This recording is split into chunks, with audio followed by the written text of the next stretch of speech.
I'm making kind of a home version of the Monte Cristo sandwich, which is a classical sandwich, but I'm not doing it the classical way with, you know, pinning it with toothpicks and enrobing it and all that stuff. We're gonna just do this thing. I'm making, basically the way I'm doing it is just a straight up French toast ham sandwich that's grilled. The thing about the Monte Cristo for me that I love is the fact that it's you know, it's bread, it's egg, it's vanilla, some butter, and the sauce. The sauce is what makes it for me is the Monte Cristo sauce. So first thing I'm gonna do, crack a couple eggs in there. Okay, very nice. Put a little milk in there, a little splash, a little more. So I'm gonna add a little vanilla. Maybe like a teaspoonish. All right, and I'm gonna add some cinnamon, probably about a teaspoon. And then I'm gonna take my whisk, I'm gonna whisk that up, trying not to spill stuff, which I think is highly unlikely. I'm putting a little butter in there, get my egg in there, get my bread. Normally you use day-old bread. I'm using what we have. It's cold out. It's like 17 to 27 degrees now. We're in the house. We're using what we got. You can, historically, you would have used day-old bread. Spin it around a little bit. Yeah, so this is, like I said, a test. We're checking out the equipment, checking out the microphones, lighting, and you know, see if I'm actually on camera. If you can hear me, if you can see the board, see the food. There's bound to be mistakes on this one, and I can count 6 off the bat. So no worries on the mistake part of the show. We're gonna fix those as we keep going on. These are gonna go pretty quick. This pan's pretty warm. Yeah, and we're using we're trying to do a little bit better on the on the bread in regards to white bread versus whole wheat and grains and stuff like that. We've been eating a lot more grains, quinoa, barley, all your, you know, all the top grains. And I got rid of, you know, I grew up on Wonder Bread for like peanut butter jelly sandwiches and stuff like that. You know, 6 to the top of your tooth, you know. But trying to go a little bit better, so we're doing a little more whole wheat products. And usually you wouldn't do that in there either, because whole wheat tends to burn a little quicker.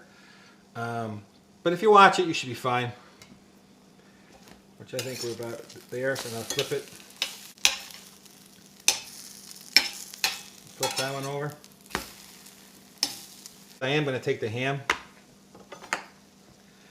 And these are pretty thick slices. I asked the guy to go a little thinner, but you know, thin is relative, right? So we got that, put that there. We're about done there. Yep. I don't care how you do it. If you you dip it in there with the toothpicks and you enrobe it in the egg mixture and all that stuff. It doesn't matter how you do it. For me, it's the sauce. It's absolutely about the sauce. You can mix it up any way you want. What I do is I got mayonnaise, which is pretty much the infrastructure.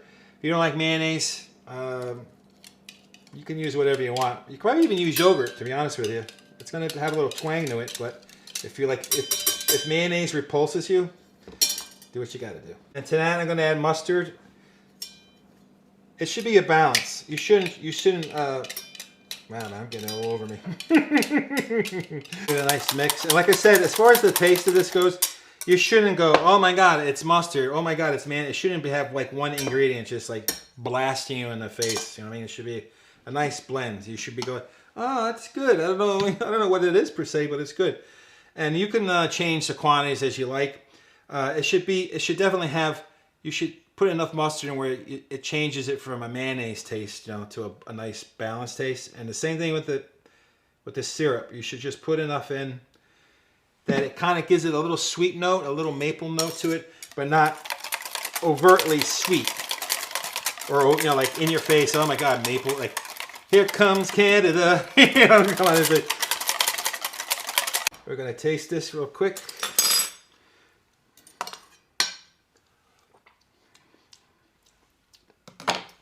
That's pretty good. Here we go. Here we go. A little dollop. Not a lot. Although, I mean, I have to tell you. Not too much mayonnaise has escaped these lips. You know what I mean? Amy doesn't dig all the mayonnaise, so I go I go normal for Amy. All right, so these are pretty thick slices. We're gonna, I think I'm gonna cut these down one more shot here. And we're gonna feather them in, layer them in. So, I remember at the culinary, we used to talk about sandwich, the science of sandwiches, right? And traditionally, like especially when I was at the culinary, head of the school was Chef Metz. And Chef Metz said that he knew personally the person that made a Reuben, made the first Reuben. And he would come into the classes once in a while during skills or whatever whatever part of the academia we were in. And he would come in and check to see if you were making the Reuben according to the original person. And the original person states, and it makes sense with all sandwiches too, actually, if you have cheese in them, or mayonnaise, or something fat, and then a protein, is that, especially if you got like sauerkraut or something like that tends to sog out a sandwich, is that you want the bread to have some kind of fat on it, and then preferably like cheese, and then you would have then you would have the sauerkraut or the wet thing, and then the meat, and then fat on the other side. But you would make sure that there was fat on both sides, whether it was a mayonnaise or some type of fat-based spread or something like that, and a cheese on the other side. So it keeps all the wet stuff in the center and doesn't mush out your bread. Ta-da! So that's, in this case, what I'm going to do is I'm going to put a slice of cheese on that side, a slice of cheese on that side. Normally I would just pat the cheese on one side, but I'm feeling freaky. Sandwich freaky over here. So that's the way we're going on that. And again, this is I'm not going for gourmet, I'm going for tasting. For a testing of the stuff. So I'm going to put that back on there. Hopefully that's not too cold now. Have some oil in there already. A little butter. I'm going to put it in there.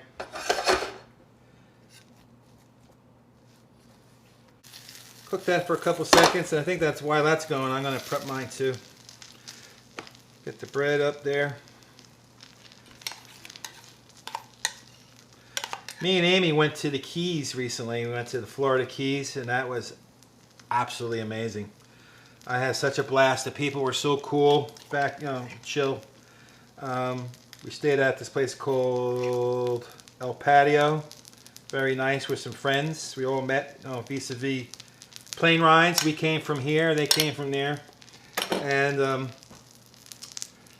I don't know what happened. It was just a freakish thing at the airport and at the Keys, man. We waited forever to get our bags. I think like an hour, and a mobbed airport. It's a little teeny weeny airport, but we had to wait a long time.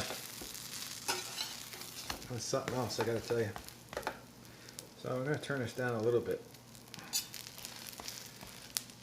So I wanted to heat it through, and not necessarily just carbon date the bread and have everything else cold in there. So we're going to do its thing.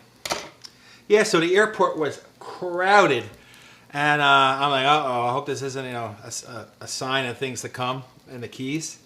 And it definitely wasn't. The food was absolutely awesome. And I ate seafood every day, every night.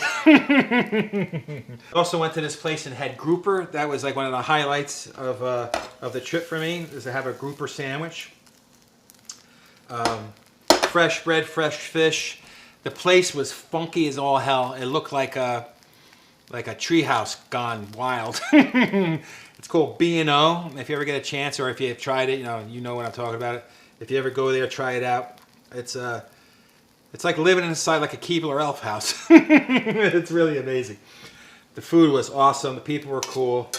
And yeah. Other than that, did I have anything? Oh, and the breakfast place. We were having Cuban coffee every morning. And I'm not really a huge coffee person. I do a lot of espresso, during the day. But I'm a tea guy. I like strong tea. And so So while we were there, from walking distance from our place, we went to this place called, what was it called? I don't remember. It was awesome. The people were awesome, and the guy there made amazing coffee, Cuban coffee. So much so that we wound up buying Cuban coffee, and we've been making it ever since. Espresso was just good. I don't know what the magic was, but it was just really good. So I think that's about it. Sandwich is done. All right, here we go. I'm gonna just cut this real quick for Amy. Ta-da! Isn't that the best sandwich you've ever seen in your whole life? Well, that concludes our test of the Mark Lamache video production company. And stay tuned for Amy's coming on camera. Do your little dance, honey. Do your sandwich dance. Feed me. Aww. He yeah. starves me every day. Starves her. Yeah, so there's your sandwich. See you later. Alright guys, that's it. Give me your comments. You can blast me, it doesn't matter. I'm definitely gonna fine tune all the other stuff, and we're gonna, we're getting there, so just be patient. So much love. I look forward to talking to you soon. Later.